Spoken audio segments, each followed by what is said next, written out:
of this situation. What we're witnessing is young people crying out for belonging and a sense of community. And many of these kids are actually traumatized. They've experienced things that so many of us have only heard about.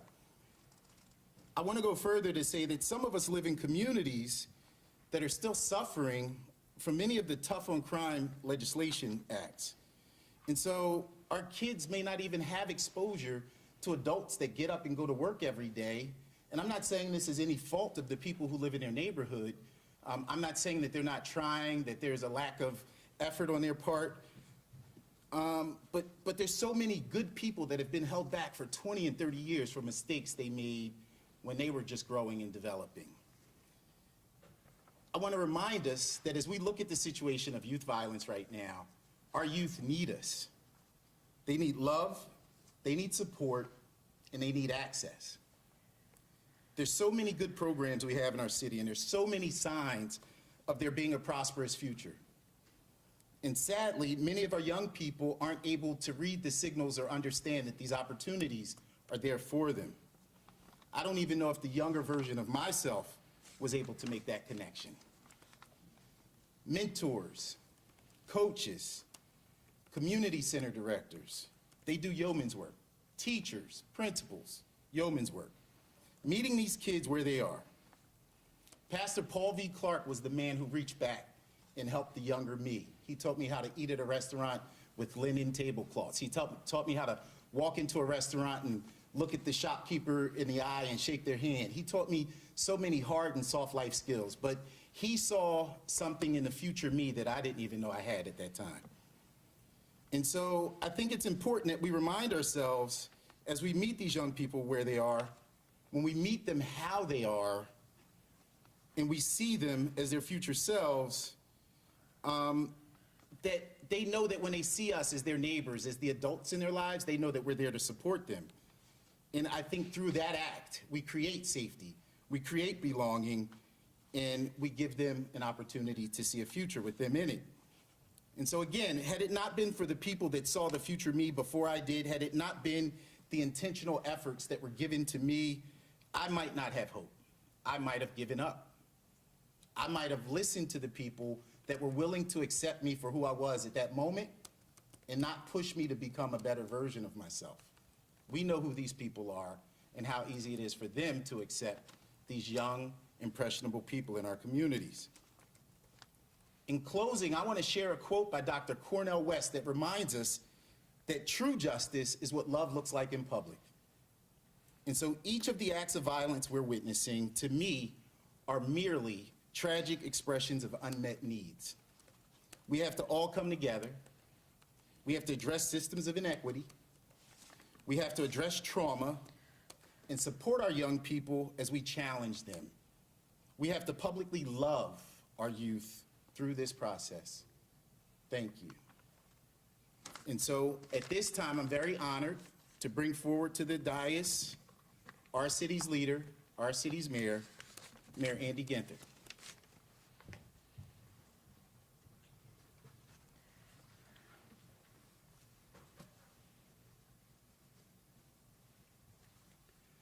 Thank you, Malik, for those comments and for all that you do in our community.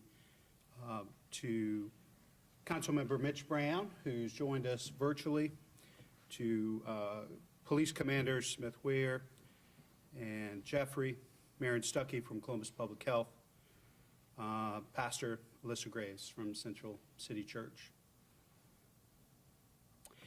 Many people thought that when we turned the page on 2020, we turned the page on violent crime that plagued our city.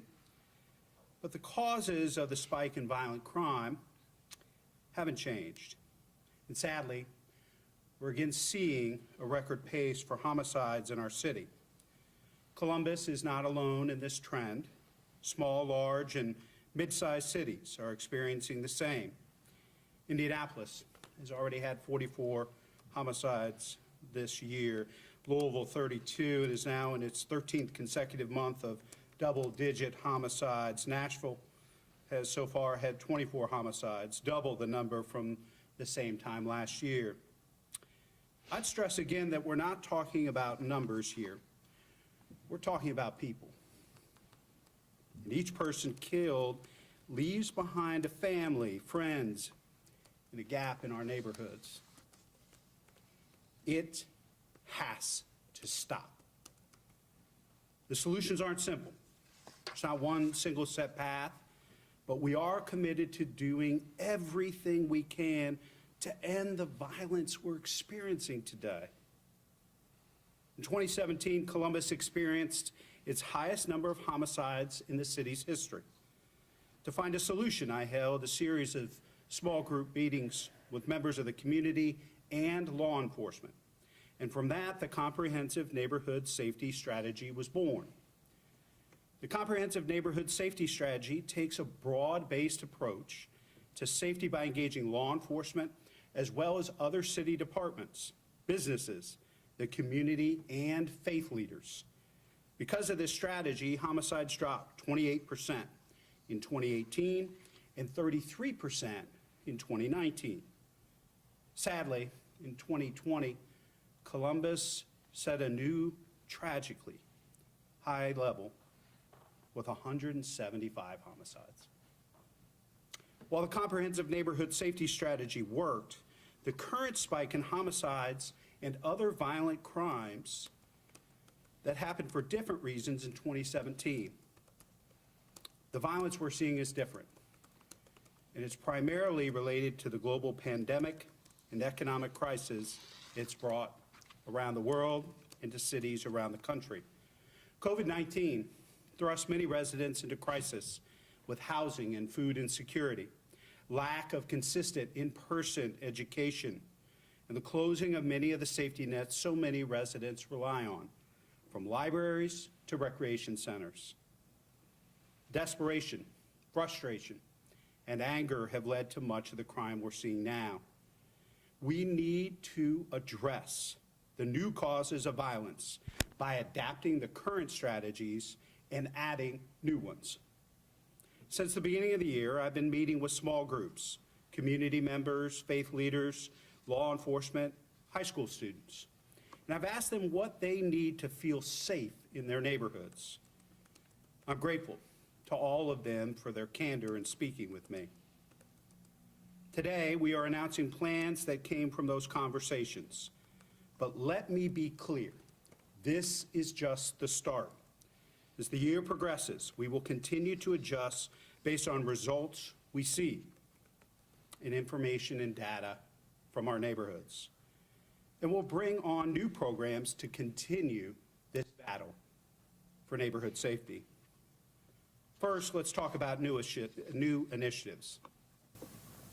Through the New Salem Community Development Corporation and at the recommendation of the Men of Linden, who I met with on a couple of different occasions, we're investing in Growing Up, an initiative that provides comprehensive education, development, and employment that's focused on young men from the Linden community who need stable jobs so they can raise a family and contribute to the community. The program consists of recruitment of participants, life coaching, education, soft skill development, employment, and mentoring from the Men of Linden. We anticipate reaching 30 young men through a pilot and expand this program over the next couple of years to serve even more. Next, we're enlisting End the Violence, a program by 2 former gang members to assist youth and young adults in maneuvering their lives away from crime. Councilmember Mitch Brown is with us virtually, and he'll explain more about the program, expecting to serve about 85 of our neighbors. On Friday, I met with the Central Ohio Mayors and City Managers Association and presented them with a call to action.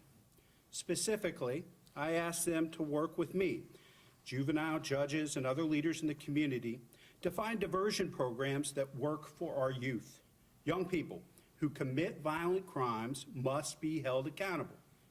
But interventions for youth that commit lower level crimes can stop them from moving on to violent crimes.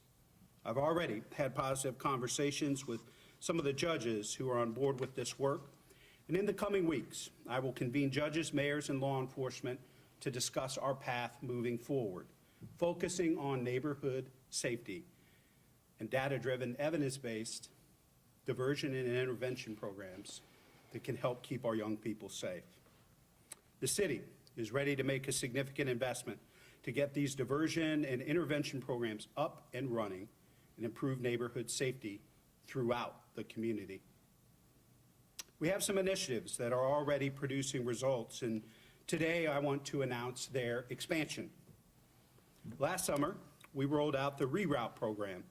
These are micro-interventions for at-risk young people and their families with a coordinated response from law enforcement, Columbus Public Health, and Recreation and Parks.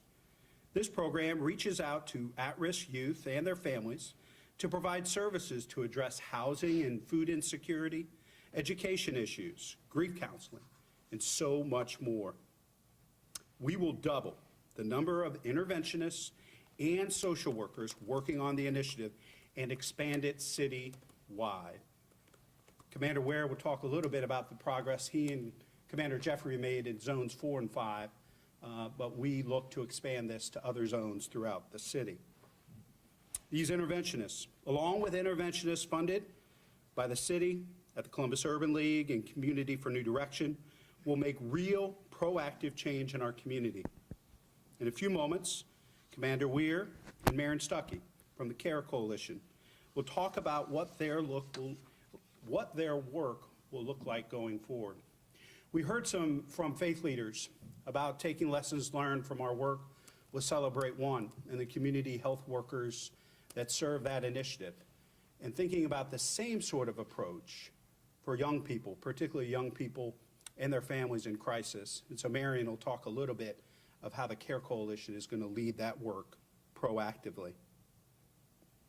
Many of you know that Safe Streets, CPD's summer bicycle patrol unit, has had amazing success in reducing crime and building police community relations in the Hilltop, Linden, and Southside.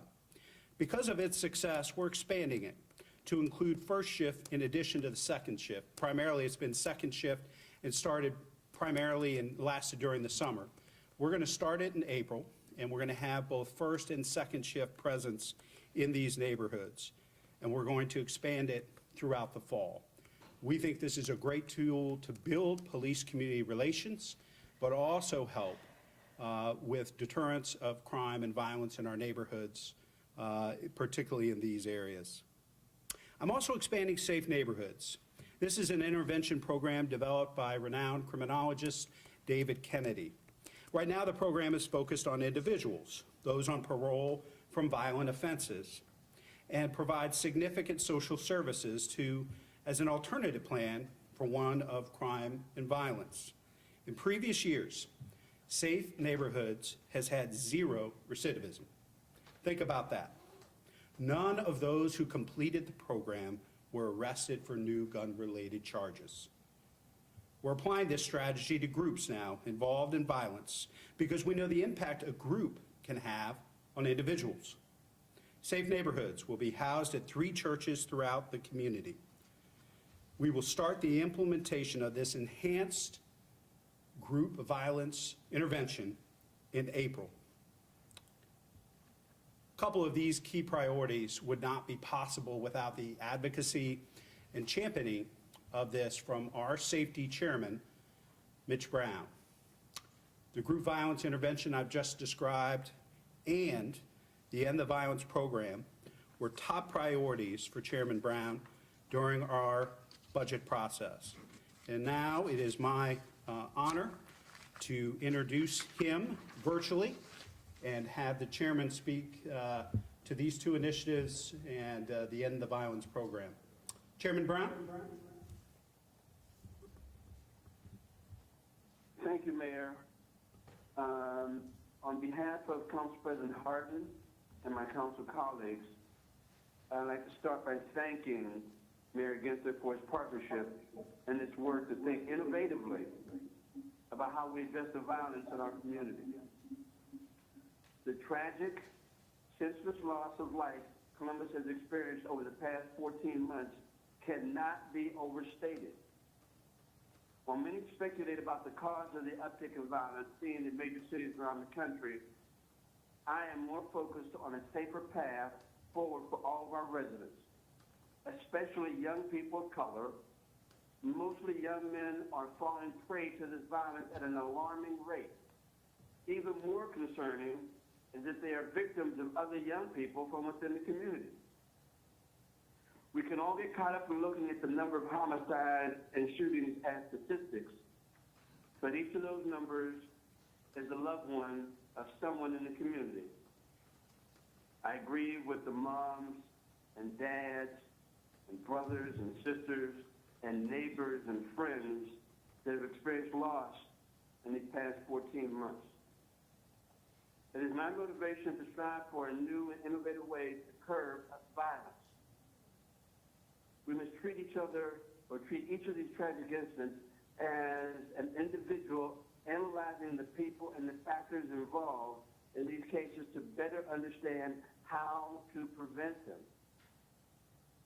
No one entity can solve the problem alone, but the Division of Police must be an integral part of our solution. Including this year's budget, City Council has funded programs to support officers and prevent violence before it occurs. These programs will not replace dedicated, well-intentioned law enforcement, but will integrate innovative strategies to make our neighborhoods safer. Through the Reimagining Safety Fund, Council has allocated $250,000 to the National Network of Safety Communities and Professor David Kennedy to conduct a study into group violence in Columbus and provide insights on how to address it.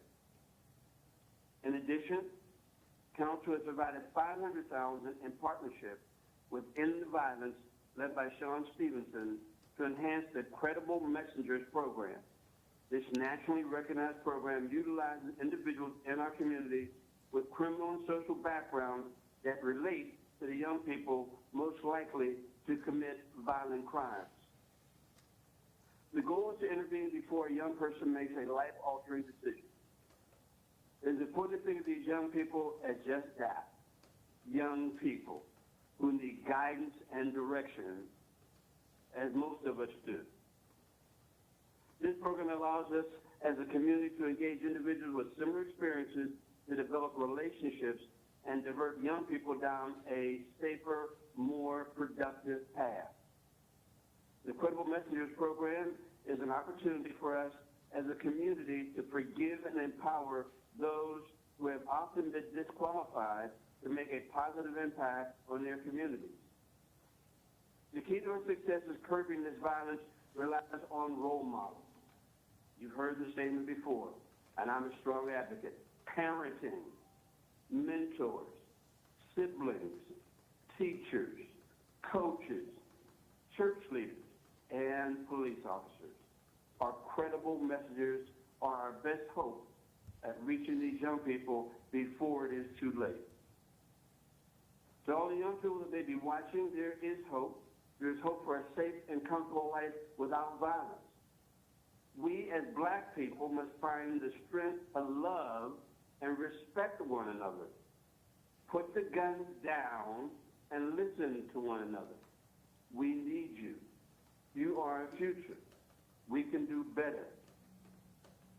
Some of the programs associated with the End of Violence will be teaching young people how to save a life, not take a life. CPR, wound care, the administration of Narcan when those things are necessary. Again, on behalf of Council President Harden and my council colleagues, thank you for the opportunity to participate today, Mayor, at today's press conference. We must continue this work to save lives and build a safer community for everyone. Thank you for having me, sir. Thank you, Chairman Brown. I think our next speaker will be Commander Smith-Weir. Commander Weir.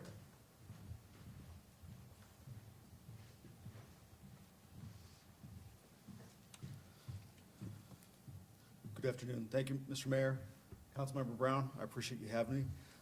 We'd like to talk a little bit about the reroute program. We've been working on it for 6 months now. We've had a limited success with it in a very small sample size.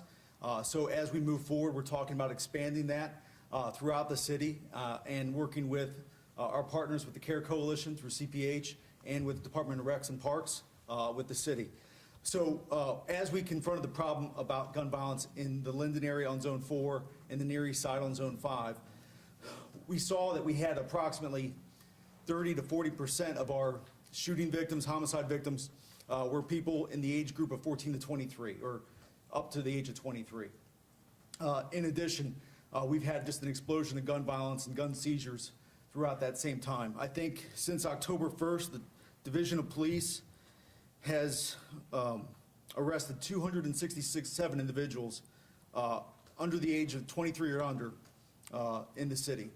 Only 28 of those 267 guns were stolen, which means that a lot of those guns were given to those individuals, were purchased legally or purchased through a straw purchaser. So obviously, gun safety and gun security is of the utmost importance. We've seen an explosion in terms of gunshots throughout the city. Through ShotSpotter, we know that in the 3 regions that we have throughout the city that detect gunshots, October 1st to March 8th, 4,183 incidents of gunfire in the city, in those regions. 15,852 rounds. Last year, during that same time period, in 2019 to early 2020, we only had 2,138 incidents with 7,619 rounds. So we've seen an explosion in the number of shots fired in those regions. Obviously, Hilltop, Linden, and the Near East Side, South Side. So those are all concerning. So what do we do about that? There's long-term solutions, short-term solutions. As we're going through and working with CARE Coalition and Reroute, we found, meeting weekly with them, Commander Jeffrey and I, found that we're talking about the same individuals over and over. We would talk to some, Parks and Rec and CARE Coalition, they'd be like, they would bring up a name, we were like, that's already on our list to talk about. So we're hearing about the same individuals. Obviously, the communities are all talking to us about the same people that are going through trauma, that are going through, problems, that are experiencing issues. So one of the things that we got out of that is that we all need to pull in the same direction. One city, all different departments, different roles, but we're pulling in the same direction. So as we kind of built the model for what we're doing on the police side of it, we talk about people, places, and behaviors that we need to look at. In terms of people, we look at incident reports. We look at people that have been victimized out of violent crime, people that have been witnesses to violent crime, because studies show and evidence shows that those people that are experiencing trauma are more likely to take part in that trauma, be a victim of it, or be a suspect in it down the road. So as we identify those people, we're talking to the CARE Coalition, we're talking to Parks and Rec, and they're going out and conducting those interventions, the micro-interventions that the mayor alluded to. And as we've done that, Marion will talk about some of the successes that they've seen and some of the policies and then the procedures that they're going through, and as they're building up their end of the model. But we've seen success with it. I can't tell you the amount of times we've had our officers that were working on the pilot program have said, we arrested this juvenile with a gun, and the mom came up to us at the scene and was upset. And they're not upset that we caught their child with a gun. They're upset because they've been trying to get their child on the right path, and they're struggling, and they need help. And the mom or the grandma is reaching out to us and saying, we need something. I've been trying to get through to the kid for months, years, whatever the case may be, and we're really struggling. And part of the success that we've seen with the program is the ability to then turn to our other partners and other stakeholders and say, this is the mom we talked to, this is how to get a hold of her, and they're able to connect them with services. So that's really been something that we think is we can duplicate, that we can build upon, and it hasn't been all successes. Obviously, we're still going through a lot as a city, but I think as we move forward, that's going to be the model that we're going to try to expand upon. And obviously, not every person takes up the services. Not everybody's accepting of that. And when they're not, and they continue to commit violent crimes, then there's going to be an enforcement aspect to it. And we're going to be, we know who they are. We've been hearing about them out on the street. We're taking reports about them. And if they choose over and over again to not not accept that olive branch, that helping hand that's been offered to them, at some point, then we're going to be doing enforcement action. We're going to be investigating them, and we're going to take action, whether that's a charge or whether that's an arrest what that looks like, we'll be working with our partners with the courts. So we're really looking at that demographic of individuals up to 23 to 25 years old, because studies show that that is the person that is going to be most likely to be a victim of or a suspect in the violent crime. And that is it. And the next person up is our cohort at the CARE Coalition, Marion Stuckey. Thank you.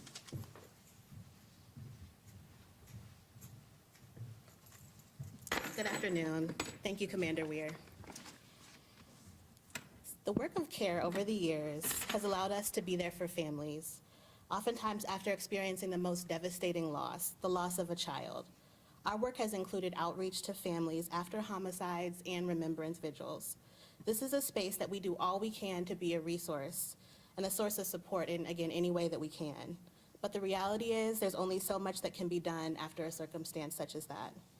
Loss by homicide presents a very unique sense of trauma. It's an intense sense of trauma and grief. Unlike other forms of death, the sudden and unexpected nature of this loss, as well as deep feelings of what could I have done differently, how could I have made change, really impact the family. And preventing this type of loss has become the utmost priority for my team and the Rec and Parks team. And by forming a close partnership, we have been able to shift to not only working post-homicide, but also to create more opportunities to a young person who may be in need of help.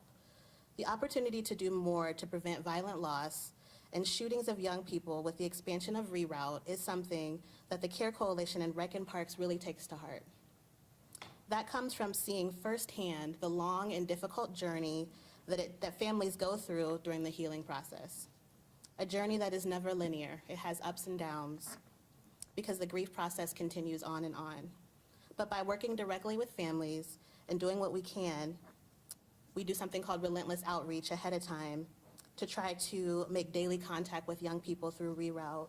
We've been able to see many positive strides and show them that there is another way. Essentially, doing all that we can to avoid seeing another loss, to avoid helping another family through another homicide. We recognize that violence is complicated. It has many root causes. Our lens is that the cycle of violence includes people that have experienced their own pain and suffering in many different forms. And this includes from poverty, exposure to community violence, and sometimes even being victims of abuse themselves. As a result of this exposure, they're more likely to be involved in unsafe behavior themselves. To put it very simply, when someone is hurting, they are more likely to hurt other people. Rec and Parks and CARE has been working together to provide a continuum of interventions with young people, and that spans all the way from working directly with the young person to communities as well. And it involves supporting communities with community-driven approaches. With this expansion, we can further the direct outreach that we have been involved in. This will be in the community doing door-to-door outreach, but this time providing outreach before a homicide, utilizing data to inform where we will be. We will work one-on-one with neighbors to address their social needs, recognizing that if basic needs are not fulfilled, human nature propels anyone to get those needs met by any means necessary. That includes things like food and housing, but also connection and positive attention. Our plan will be to reach double the number of homes and provide weekly presence in our focus areas. Our focused approach centers around relationship building and understanding the unique needs of those that we work with. This expansion will allow us to do in-depth work to support the healing of families and communities that have experienced repeated trauma, and serves as a reminder to all of us that when trauma is present, survival mode takes over, and behaviors and actions often reflect this. Our work will include both families and community interventions with the belief that by providing more awareness of the impact of trauma, also supporting a collaborative, creative process that is community-led, that change is possible. This work centers on making sure that needed resources are available and immediately giving access to pro-social activities and access to things like jobs. We will be able to hear from and uplift the voices of those who are most impacted and to get to the resilience and hope that is inherently there, but sometimes underneath years and years of pain. This will happen through a block-by-block approach with additional staff and residents, and with the support of our city leadership. We will be able to provide support to families who are navigating sometimes generation of hardships, to provide opportunities for change. We will no longer just react to violence. We will now have the resources to be proactive in supporting and serving families and communities that have suffered for far too long. We will consistently be able to provide wraparound services where in the past our capacity limited us. In time, and with focus and increased capacity, we are certain that we can see positive change. It's now my pleasure to introduce Pastor Graves.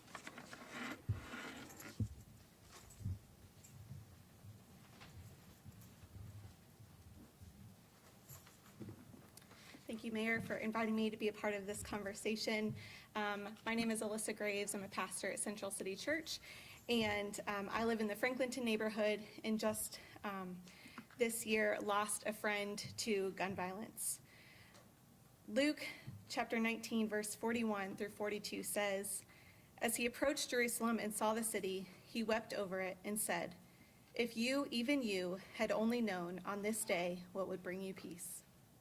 Peace is not just the absence of violence, but peace, as Jesus talked about and has talked about in other monotheistic faiths, is the word shalom, meaning wholeness on all levels, individual, relational, community, and global wholeness. Peace, everything made right and all things complete. This is the longing for us in our city, for our neighborhoods. And as we stand here today, we remember all those who have died in our city because of violence, all those who have lost trust or a sense of safety, and all those who are the product of violence. And we weep as Jesus weeps.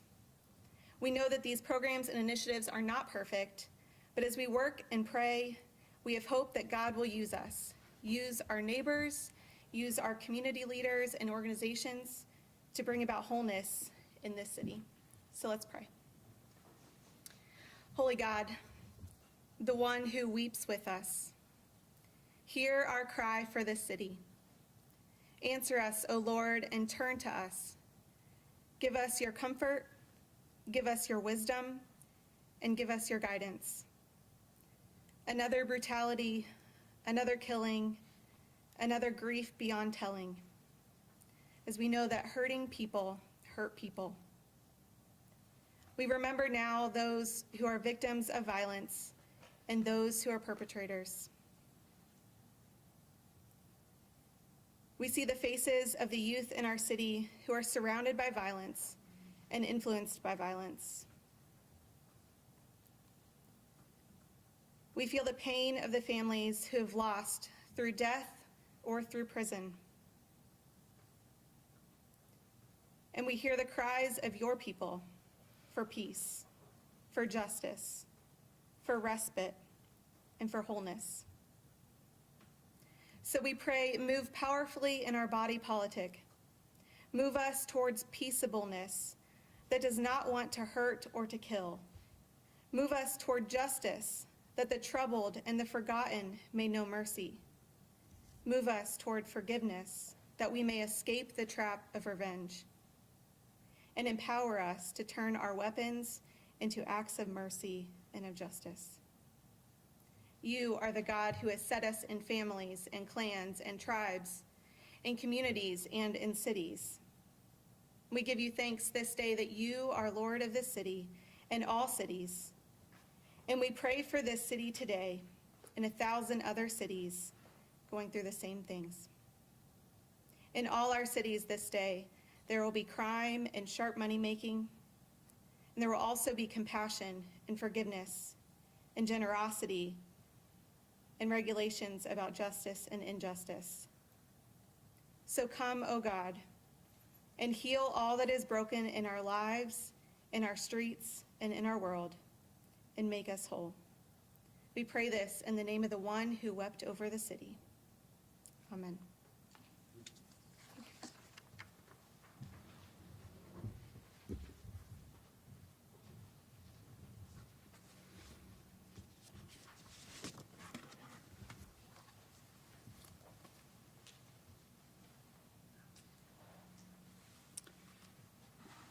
Thank you, Pastor Graves, and to all of our speakers for joining us here today and engaging in the roundtables and helping to guide some of these changes that we've made.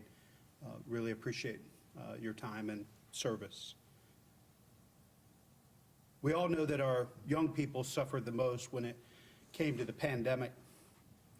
In-person school for all students will be a step in the right direction.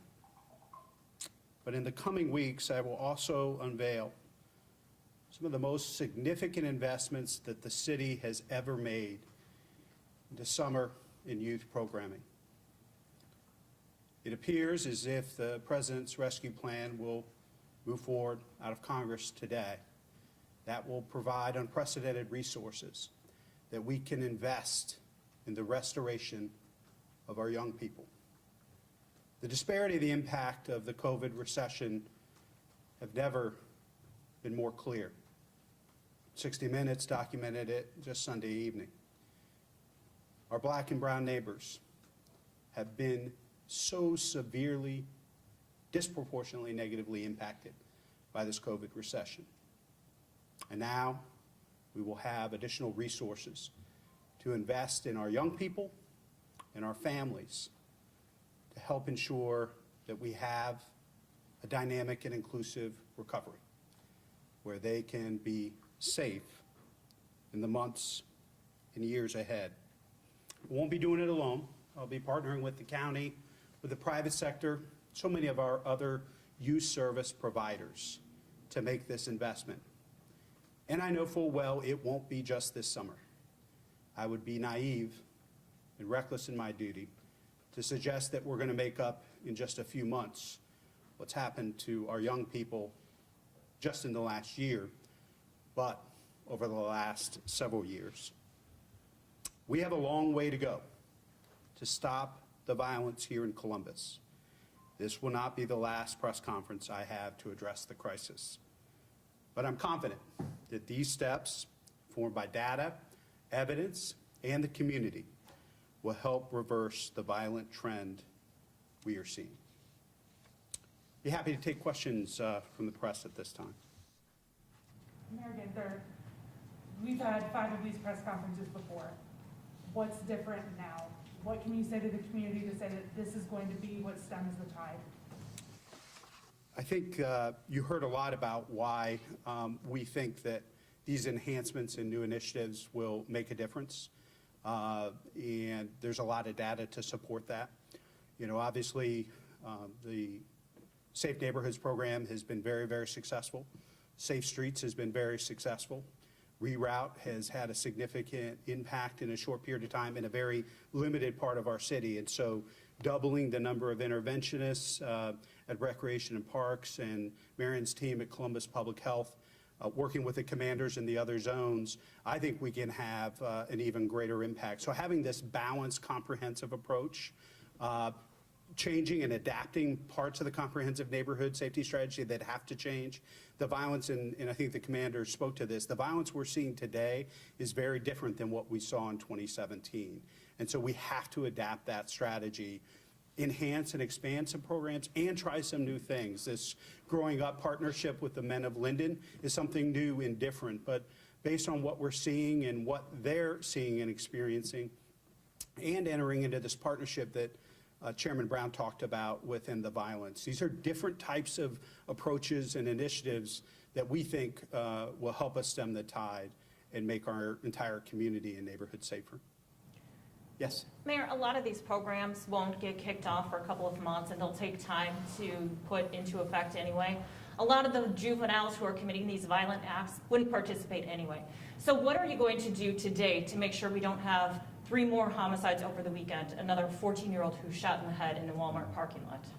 Well, obviously, a lot of the things that we talked about will actually start right away. I mean, you know, we're going to begin implementation, you know, going from the safe neighborhoods to this group violence intervention in the coming weeks. Marion and Mario with interventionists and Care Coalition will start ramping up their staffing immediately. The partnership with End the Violence and Growing Up in Linden, all those things will start right away. The expansion of the Reroute program with the Division of Police Health and Recreation and Parks is going to start right away.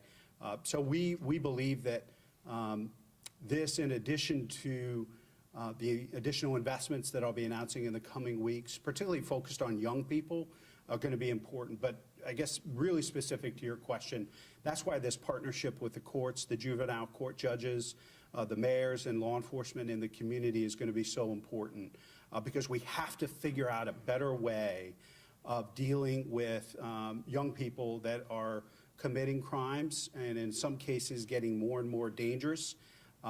We know that we're all interested in the same thing, neighborhood safety. And so working with those juvenile judges, the diversion and intervention programs that have worked, and maybe additional resources that the city, the county, the private sector can put into those, and then having the judges use those to make sure young people get on the right track.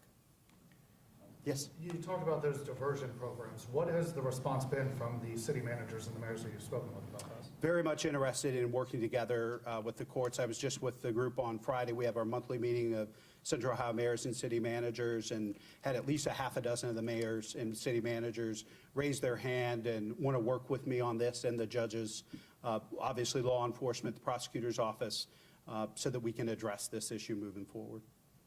A couple of months ago, when we were in this room, you mentioned all these started those new programs, the initiatives for families and kids at risk.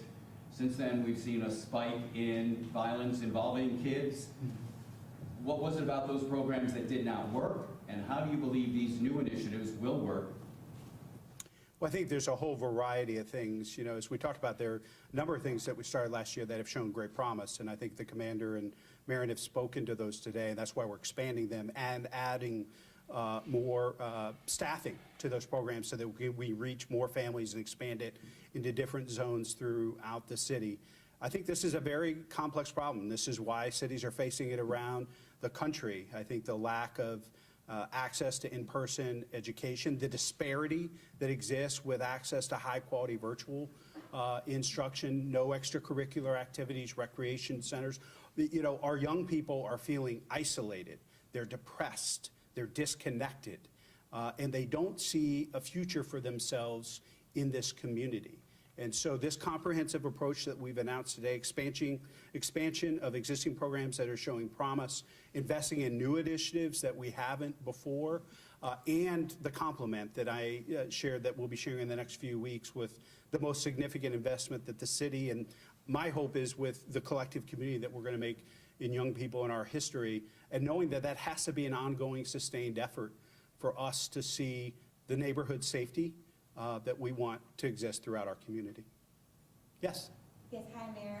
What would, as far as recruitment for these programs, look like? Is the city working with these programs to recruit people that look like the young people to help them through diverse, especially when it comes to diversity? Marion, do you want to speak to how you'll go about recruiting maybe social workers for the CARE Coalition? I think, you know, police can speak to that as well, but, you know, it's very, very important to me.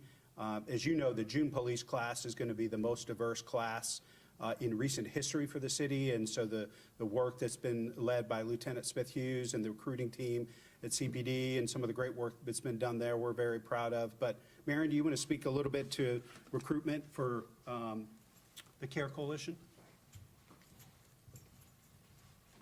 So one of our priorities has always been to make sure that the staff look like the communities that we serve. And so in the very beginning days of the CARE Coalition, one of our targets was to hire individuals from the community to help inform our work. So we have strived to continue to do that, hiring individuals from Linden and Hilltop who understand and who recognize the unique situation and can really kind of speak to that moving forward. So we'll continue to do that. I would also say as a CARE Coalition, we have a partnership of over 500 individuals from Central Ohio. And so we have partnerships with OSU College of Social Work, with Columbus State. We're working with them each and every day within our coalition and plan to continue to do so to make sure we can make sure that people look like those that we're serving. Thank you, Mayor.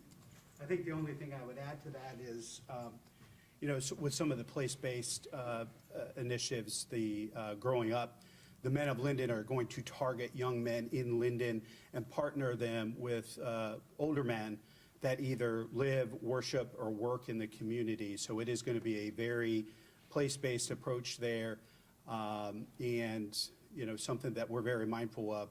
And the announcement around summer youth programming, it's also going to be probably the most robust summer youth employment effort. So build on some of the lessons learned. We use CARES dollars for neighborhood and community beautification last year, put young people to work, pay them a decent wage, and we saw a huge amount of benefit from that as well. So building on those lessons learned and things that we could expand this year. We know that if we give constructive, positive opportunities for young people to make money, gain skills, and engaged with adults that care for them, we can make things safer for them and the entire community.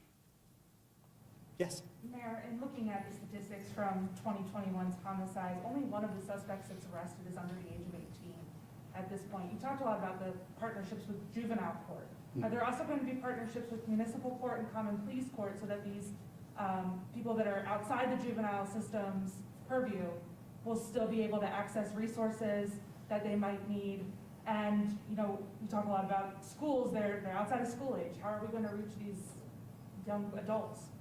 Yeah, I think that'll be a lot of the work. Absolutely, I'm committed to working with the judges and with the prosecutor's office on folks, not just under the age of 18, but those younger adults. But that's going to be a real focus for both End the Violence and Growing Up, is really targeting maybe young people that, younger adults that are, you know, approaching 18 or just past 18, but don't have meaningful living wage jobs and career opportunities to support them and their families in their neighborhoods. And so absolutely, we don't view this just as a juvenile effort. You know, I really think of our focus as being, you know, comprehensively in where we're going to invest in that 14 to 24 age range.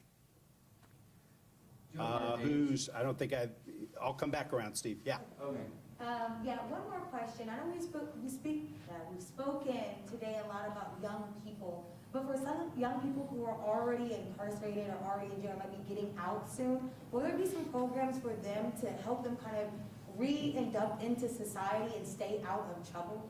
Yeah, I think you're absolutely right. And, you know, our hope is that, you know, with the interventionists, the significant increase in interventionists and the social workers will help young people as they return to the community and re-enter our neighborhoods, that we're able to connect them with resources. I think the big thing that Marion shared today is that we've primarily been responding to incidents of violence in partnership with the police, and by the ramping up of staffing in health and recreation and parks, we can really put our teams on offense in reaching out to folks who they know are returning to the community and neighborhoods to try to get them on the right track from the beginning, and working with even adults.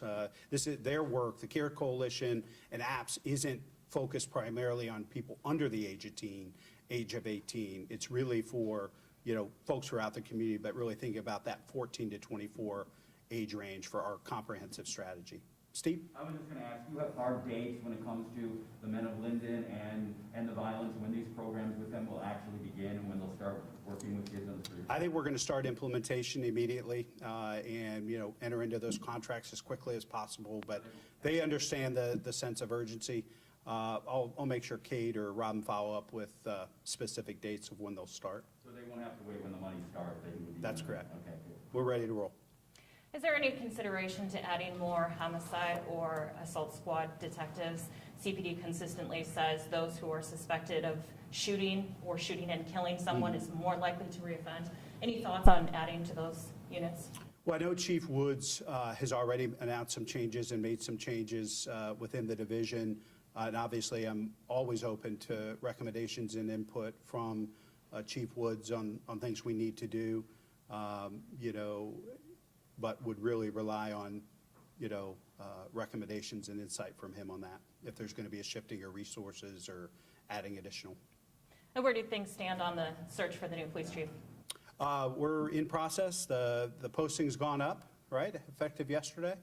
And so we've got a robust process that's underway. I've been calling folks from around the country, you know, talking to mayors, law enforcement professionals, community leaders, trying to encourage people to apply. I think we're going to have a very strong, robust group to consider, because I've been very clear about what we're looking for. I am only considering external candidates. We're looking for a transformational leader that's going to help lead the changing the culture within the division. And the calls I've had with many folks around the country have been very promising. Yes? Sorry. Can you discuss what you know about the fatal officer-involved shooting from 270 on Friday? Well, I think it's really important when I see footage and see things that don't meet my or the community's expectations and call them out, as I did in the killing of Andre Hill, that when there are incidents that we see that take place where our officers made a valiant and heroic effort and appear, based on everything I know and seen, the individual who was shot and killed did not want to be taken into custody that day. Drove the wrong way on the freeway, put potentially hundreds of lives at risk with shooting and everything I've seen and heard. It could have been a much more dangerous and deadly day on Friday had law enforcement not done what they did, followed their training and expertise, working with everyone, and having those body-worn cameras on so that we had the evidence that I know we released to the public yesterday to reinforce that transparency, that accountability and oversight.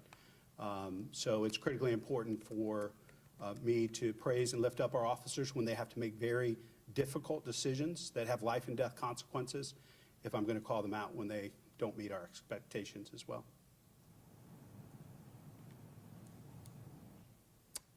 We'll hang around for a few minutes. If you have any other questions, we'll be happy to take them. Thanks, everybody.